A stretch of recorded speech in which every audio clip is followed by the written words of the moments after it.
glad that you're here to join us. Yeah, we're super excited that you're here to join us. And hopefully that you are also interested in the story that is NXIVM. Stacy ran across an audio clip today. Allison Mack was just sentenced, and we're going to go over her sentence a little bit. We're going to talk about what she pleaded guilty to, and we're going to talk a little bit about like what these crazy people were doing. But first, Stacy's going to play this audio clip for you guys. And I'll just give you a little bit of a background on it. This cult was branding people. Like, you know how you brand a cow? They were branding people. And we're going to show you pictures of the brand too, I think. And this is an audio clip of what they were deciding to do. So I had thought I'd seen just about everything that you could see on this, but turns out I had missed this clip. Keith and Allison, what's the date? The 10th. No, the 9th. January 9th, 6:59 a.m. talking about branding on the wall.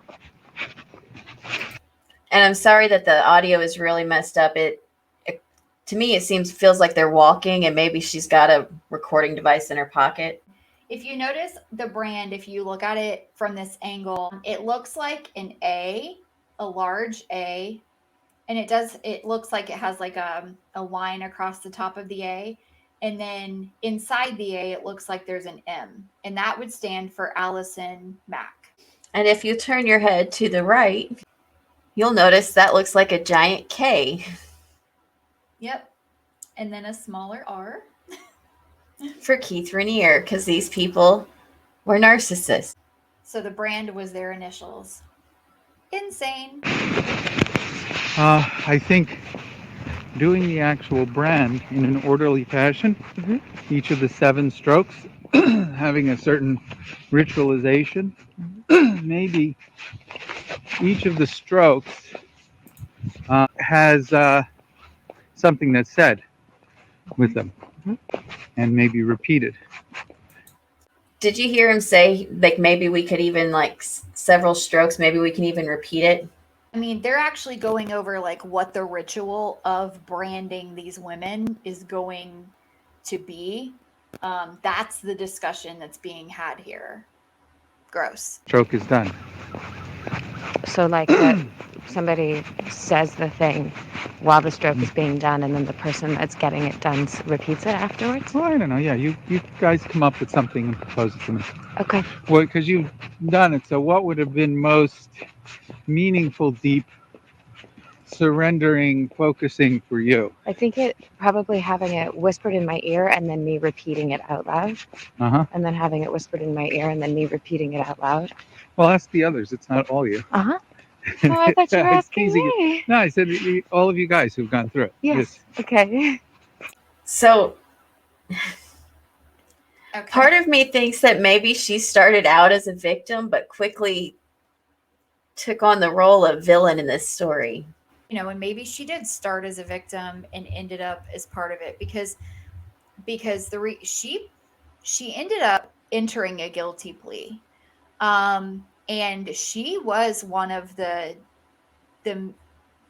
leaders of the cult, but Keith was the actual leader of the cult. And then she was one of the masters. So there were like 6 or 7 women that were considered masters. They were considered the DOS, and they were the ones that were being branded, right?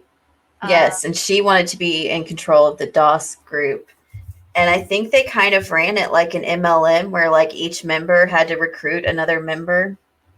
That's right. So it was a master slave type environment, and it was a sex trafficking environment. With women, they had to be a certain size. They had to be very small women. They were trafficked. They were required to have sex with Keith. Like, there was a lot of recruiting into the cult. Yes, she had a downline. And yes, she did get 3 years for her guilty plea. So her sentence was 3 years in prison. She has already been on house arrest for 3 years. And then she will also have 3 years of supervised custody when she's released from prison. So I guess that's going to be like parole. I don't know. And she has a $20,000 cash fine that she has to pay. So, and interestingly enough, because her charges were racketeering and what was the other one? Racketeering conspiracy. And the charges for that are supposed to be like 14 to 20 years, but she only got the 3, and then she got the 3 before and the 3 after. And that's because she helped them bring so much evidence against Keith, because Keith got 120 years when he was sentenced. They made propaganda videos that where they talked about bringing, like, seeing the light and bringing people in, and Allison Mack cries on these videos about how wonderful life has been since she found Keith, and he's shown her how to live her life, and it's so crazy. First of all, I don't know how people get sucked into this, and no judgment, but like, I just feel like I would be side-eyeing anything like this to begin with. But It almost feels to me like she has been seeking someone's approval her whole life, and he was the first one to show her that. And so she just like dove head in. I mean, it does feel that way. She was already a well established actress. Like, Smallville was a great TV show. I mean, how many seasons was Smallville? Oh, goodness. 9? Yeah, because they were supposed to be canceled like so many times, and people would. Their little fandom for Smallville was almost as bad as the one for Supernatural when it came to talks of cancellation and stuff, I remember there was just nothing on TV at that time that was anything like it. Like, it was kind of a new thing. It was innovative. So I loved Smallville, and I think it had a following much like Buffy. And I'm with you I guys. was in both of those followings. Yeah, exactly. So, it's interesting to me. Like, she's this actress, and that also played a part in this because she's a big name. Like, she's an actress in Hollywood. She's on Smallville. And here she is recruiting people into this. She's not going to call it a cult. She's going to call it a lifestyle opportunity. And it wasn't a religion either. It was more of like a way that you organize your life and think about your life, and it just it was just crap. It was just BS. And part of me, I think that he was selling these people ego. Like, that's what I feel like. He was selling these people who needed a little bit of ego. He was selling them ego. Because a lot of them, you did have a few that were already, even though they were established, a lot of them were actors and actresses, which you hear from a lot of people who do that for a living, that they have very fragile egos. And I mean, she was very young at the time. So, and she tried to bring in her other little Smallville star with her. She went to a couple meetings. But for this upper echelon of the group, DOS, these people were, I mean, he had his claws sunk in deep like a tick. So it was interesting. Well, and they slowly built you up to that level too by making you give them more and more stuff to hold against you if you said no. Right. And that's how cults work. Cults work in that way. It's not an immediate, you're in and you're never leaving. It's a very slow progression that you don't see coming until you are dug in like a tick and it's hard to leave. And they slowly work you to the top of things. And that's how people always describe it. Like, next thing you know, you think everything's wonderful, and the next thing you know, you're living this life that you did not realize that you were living. So I understand how people get roped into stuff like that, but there's a point in time where a lot of people would run in the other direction, and the master slave thing to me seems like one of those places where I would be like, nope, running in the other Oh, direction, you know? no, like they were having to mess like, Master, may I have lunch today? Yes. Like, you can nope all the way off with that. There's no way I would message anybody in my life and be like, hey, is it cool if I eat? In this group, almost immediately you are connected to another person, a master, and you are considered a slave. And you have to call, like, people would have to call Allison Mack, her slaves, and every morning when they woke up, and they would have to call her immediately. And before they went to bed at night, they would have to call her before they went to bed and send her text messages throughout the day. And like Stacy just said, like, can I eat now? And things like that. And always refer to her as master. And then there was the sex trafficking part of it. And he was getting like, they had expanded to some offices in Canada, and he was building quite a little empire. He'd also tried doing MLMs in the past, and it failed. Well, don't they all? Well, he was going to be the top of the pyramid, but I think his was actually a pyramid scheme. Is there a fine line between MLM and cult? Aren't they all just the same thing? I don't think it's a fine line at all. I think it's a completely blurred line that is absolutely there now. And I also want to point out, since it paused here on her little outfit here, this is totally something that they have you do when you're in trouble. If you'll notice, she now has bangs and she's softened her hair color to her natural color. It makes her look so much more innocent and kind and young before she goes before the mean old judge. The other thing is, you guys did it and you weren't completely nude because you had a outsider and a guy doing it, whoever. Do you think the person who's being branded should be completely nude and sort of held to the table like a sort of almost like a sacrifice? I don't know if that's a feeling of submission, you know? So let's be quiet, huh? Yeah. It also, of course, videoing it from different angles or whatever gives collateral. That collateral word that you hear a lot when they're discussing what went on with the NXIVM group and the Vanguard and all that. He's definitely trying to talk through in his brain right now how he can justify this brand to these women and then get them to not talk about it. And to not sound like a weirdo when he's asking for it. And he's like, and we should film it. I mean, for collateral's sake, not for my own pleasure. We should just film it for collateral's sake. Gross. So, major gross. It probably should be a more vulnerable position type of a thing. Back, legs slightly spur, legs spread straight, like feet being held to the side of the table, hands probably above the head being held, almost like tied down, like a sacrificial whatever.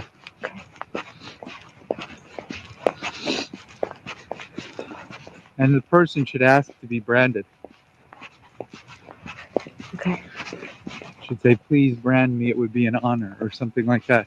And an honor I want to wear for the rest of my life. I don't know. Okay. So they should also have to beg for it, Kim. Well, yeah, because then consent, because they're asking for it.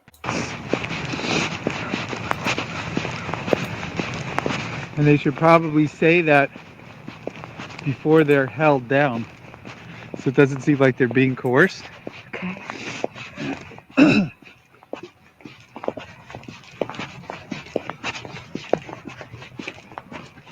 I don't know. Those are just thoughts.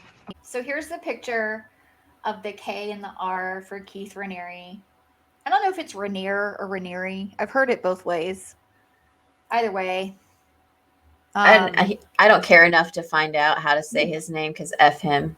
Right. And then here's the picture where I just turned it. And it's AM for Allison Mack. Gross.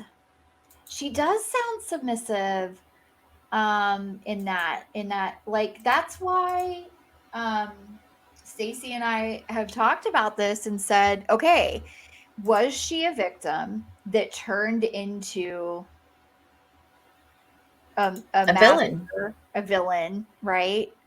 But I don't know. Keith Raniere is just a self-proclaimed genius. He decided one day he was smarter than everyone else in the room, and he shouldn't have to work hard to show, to be successful. He was just a guy that he thought he was super intelligent. Like, you hear him talk about himself, it's so gross because he's just like, I figured it out. I know all of these things about life. And if you just listen to me, you'd just be so much happier. Everyone play volleyball because he loves volleyball so much. It's crazy. Some of the stuff you hear is just so weird. You're like, I mean, there's nothing wrong with playing volleyball, but why are you making everyone join in on your sport? Like, it gets weird when you start hearing, the little parts with it. The reason I am so intrigued by this particular cult was because, first of all, it wasn't one of the like larger cults that got attention, but it was so strange. It was there and then it was gone really quickly. You know what I thought was the most intriguing about this one for me is that it wasn't based around any kind of religion that's been, twisted to fit the narrative they needed.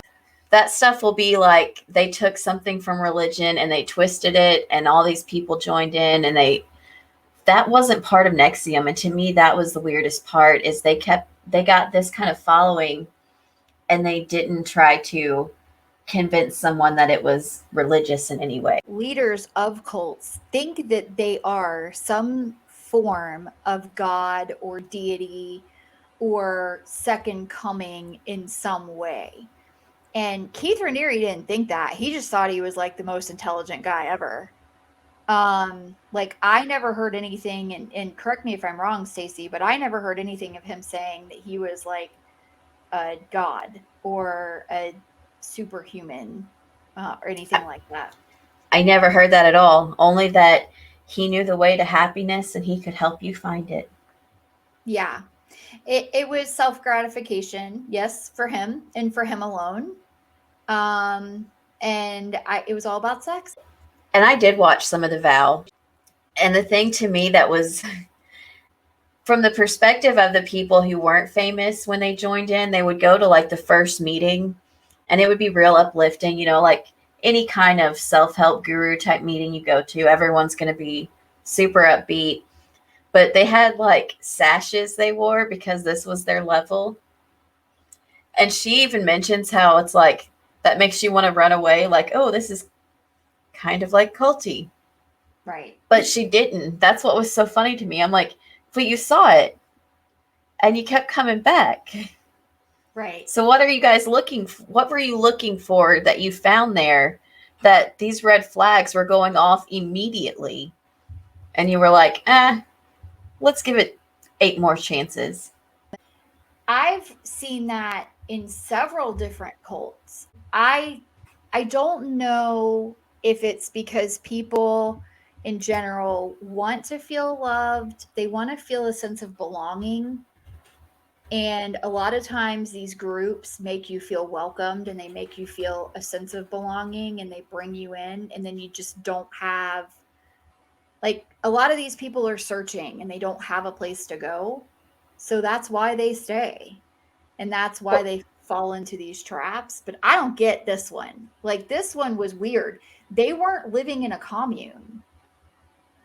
No, they weren't living in a commune at all. But they were taking orders on which area they needed to live in to help bring in more recruitment numbers. And like, it is so bizarre. So bizarre. He did have, when he was making his propaganda, He put a considerable amount of money into that. Well, That the Seagram's heiress is still refusing to denounce anything to do with NXIVM. Like, she still stands by it, even as she's serving her, like, 3 years or whatever she got. Some members that had left had found one person in the media that would work with them, and the rest of them were all members that had left, and they kept trying to take down NXIVM. They kept trying to show people, this is what they're doing, this is what they're doing. And it wasn't, I don't believe, until the story of the branding really got out that people were like, wait, what now? right. Yeah, it was like late in the game when he started branding people, because it escalated. So for a good bit of the existence of NXIVM, he wasn't branding people, and DOS didn't exist. But when And they were able to prove some fraud, like tax fraud on a couple people from all these years of investigation. So once they started saying, hey, Taxman is here to talk to you, these people are like, wait, we know some stuff. Right. Well, ultimately, that's what they ended up being charged with and pleading guilty to, was the racketeering. So, and that's typically what happens. So, in these types of cases, I mean, you hear about this in like mob cases. They typically take them down with racketeering charges, and it's all tax, because you can't. It's easier to prove than proving all of the other things. So that's what they get them on. And that's what they did here. So I think DOS came about pretty late in the game, like 2010-ish. And then like once they started talking about the branding didn't, he wasn't talking about that until what, 2018? Yes. 20, yeah. So it was like the end whenever they started branding people, and that's whenever these women started running for the hills. And still, they were able to brand as many as they were. Like, I'm going to tell you, Kim, I love you so much. But if you walk me into a room and you're like, so I thought first we would get these branding done, I would be like, well, you have fun doing that. Yeah. I'm going to go back to the hotel. Look, no one will ever brand me. That's for sure. Like, you might convince me to get a tattoo, but brand me with, and it wasn't like how you brand a cow. They didn't have an iron made with it where they were putting it on a hot, like heating it up and then sticking it to you one time. They were using a cauterizing pen, and they were literally carving it into their skin over and over and over again. So it was pretty painful and disgusting. And I mean, like, I can't imagine that level of abuse and sadistic behavior, that a person could actually sit there and do that to another human being while they're writhing in pain, and then other people stand in the room and watch it happen and be okay with it. Some were helping hold them down. Like, I also couldn't do that. I would be like, no, I'm not helping you with any of this. This is all dumb ideas. And I hope you all get in trouble, as I walked out the door. And I know there's some pretty triggering stuff to talk about, but you guys got to know, like, this is why cults are scary, and these are not. And you have to think about what they went through before they got to the point that they decided to take them to this room for the branding. Like, what kind of evidence they gave on themselves and what they were willing to do, that they thought they were trustworthy enough to get their skin cauterized. It was like deeds to their houses, but as collateral. Yes. They were giving over a lot of stuff. They were like paying in to be pictures you wouldn't want your mother seeing. Yes. So they would say, well, what else?